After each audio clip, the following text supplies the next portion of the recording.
Baik, perkenalkan nama saya Bagas Apria Wiroyuda dari tim Merkantilisme. Hari ini saya akan membahas sebuah topik yang dibawakan oleh panitia, yaitu salah satunya adalah fokus utama negara dalam membangun ekonomi masa depan harus pada inovasi di sektor pendidikan. Tentu saya setuju dengan topik ini. Mengapa? Karena kita mungkin bisa lihat di negara-negara tetangga, misal mungkin di Singapura atau mungkin Hong Kong, mana dahulu tuh mereka hanya sebuah negara pelabuhan atau cuman ekonominya didukung oleh pelabuhan itu. Tapi lama kelamaan karena pemerintah kedua negara ini concern atau peduli tentang sektor pendidikan ini, lama kelamaan negara itu menjadi powerhouse atau memiliki ekonomi yang paling baik di kawasannya.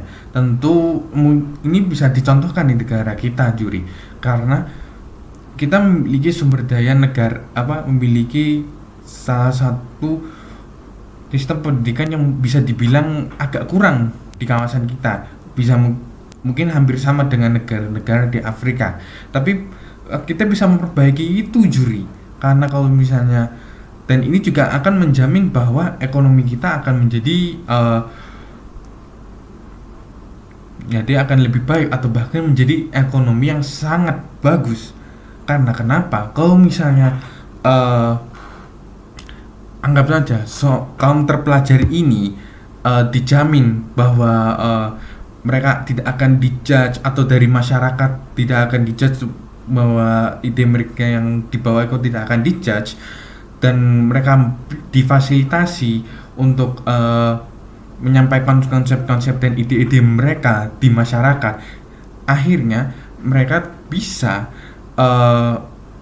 membuat ekonomi menjadi lebih baik di masa depan. Dan tentu ini juga memiliki syarat-syaratnya, karena salah satu beberapa syaratnya yaitu ya kita harus mendukung para guru dengan memberikan mungkin insentif tambahan, atau mungkin mendukung dengan memberi gaji yang sepadan dengan kerjaan mereka. Dan kemudian mungkin kita harus membuat kurikulum yang mendukung pikiran kritis, sehingga akhirnya menghasilkan lulusan-lulusan yang terbaik yang bisa menerapkan ilmu-ilmu ekonomi yang mungkin ilmu-ilmu bisnis yang mungkin beberapa masyarakat kita perlu tapi tidak mereka sadari, sehingga akhirnya menjadikan ekonomi sebuah negara itu menjadi bagus. Sekian dari saya, terima kasih. Sebelumnya, perkenalkan saya Galih Bagasabsoro dari SMA Negeri 1 Balikpapan. Langsung saja, di Indonesia, ya di negeri kita ini, ekonomi kita belum bisa dikatakan sedang baik-baik saja. Kita ambil contoh seperti rupiah yang terus melemah, ini menandakan ekonomi kita belum termasuk baik. Salah satunya adalah kurangnya inovasi atau perbaikan di sektor pendidikan. Seperti topik yang akan kami bahas, yaitu fokus utama negara dalam membangun ekonomi masa depan harus berdasarkan pada inovasi di sektor pendidikan. Mengapa? Ya, karena pendidikan adalah kebutuhan primer setiap manusia, setiap kita, setiap warga negara, setiap rakyat, setiap manusia. Contohnya, orang-orang saat ini di Indonesia terutama, orang-orang belum menemukan arti mengapa pendidikan ini sangat penting. Mereka menganggap ngapain sekolah tinggi-tinggi, ngapain kuliah tinggi-tinggi kalau endingnya tetap bersaing mendapatkan pekerjaan dengan orang yang kuliah biasa, pendidikan biasa-biasa saja. Perlu kita ketahui, padahal pendidikan tidak hanya terbatas untuk mencari uang, mencari materi, mencari kekayaan, tapi pendidikan itu untuk merubah mindset seseorang agar dapat berpikir kritis dan melakukan tindakan yang rasional, serta tidak melakukan tindakan yang tidak senonoh misalnya. Oleh karena ini adalah masalah. Mengapa masalah ini bisa terjadi? Indonesia darurat pendidikan. Mengapa itu terjadi? Ya, karena gaji guru kita. Kalau ada orang pintar, orang yang anaknya pintar, mereka akan menyekolahkan anaknya di fakultas kedokteran, di farmasi contohnya. Mengapa tidak di pendidikan guru dasar, padahal guru adalah pekerjaan yang mulia, mencerdaskan bangsa? Ya, karena salah satunya orang-orang menilai bahwa gaji guru masih di bawah rata-rata. Oleh karena itu, solusinya adalah menaikkan gaji guru supaya pendidikan kita dapat maju, orang-orang dapat maju, sehingga orang-orang yang diberi kekuasaan, mereka akan mampu berpikir tidak hanya untuk menggunakan kekuasaannya untuk menindas rakyat jelata misalnya.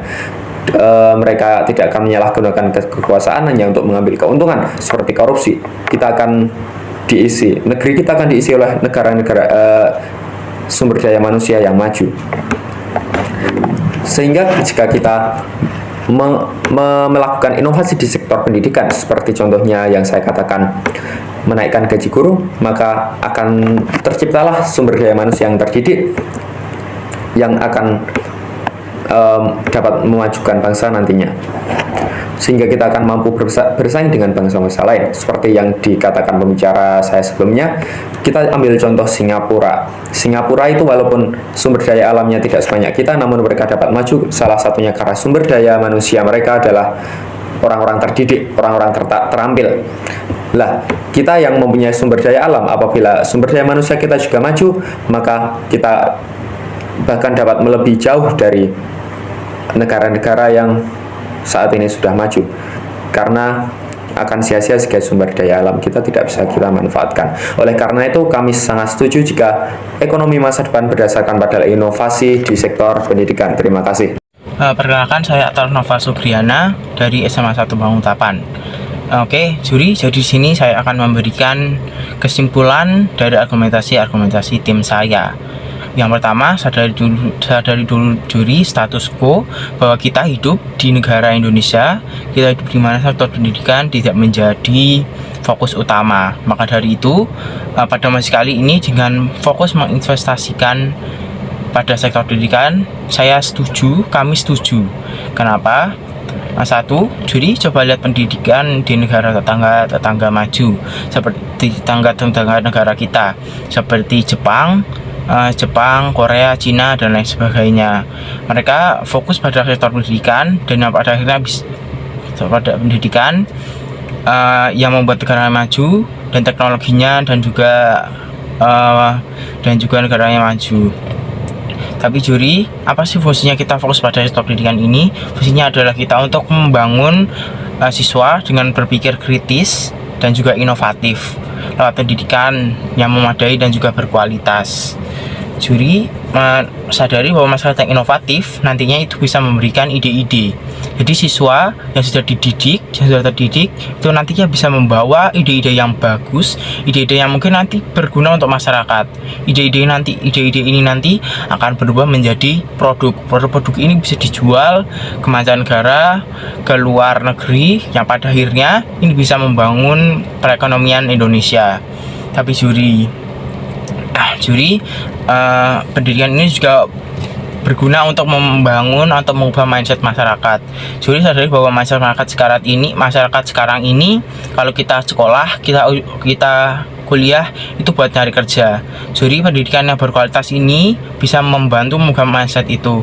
Mindset itu nggak salah, tapi kurang tepat. Seharusnya kita mempunyai mindset bahwa kita kuliah, kita sekolah, kita berpendidikan, kita mencari ilmu itu ya buat berguna masyarakat, buat berbuat sesuatu pada masyarakat, bukan hanya sekedar mengejar pekerjaan konkret tok gitu. Terus juga untuk meningkat sumber daya manusia sekarang ini di Indonesia, sadari bahwa itu masih kurang bagus karena dilihat dari fasilitas yang belum memadai, sekolah-sekolah yang belum banyak, habis itu masih ada di beberapa daerah yang kesulitan untuk mencapai aksesnya dan lain sebagainya. Maka dari itu, dengan fokus pada sektor pendidikan, kita bisa membangun, kita bisa memadai dan ya bisa meningkat sumber daya manusia dan juga meningkatkan kualitas pendidikan yang baik.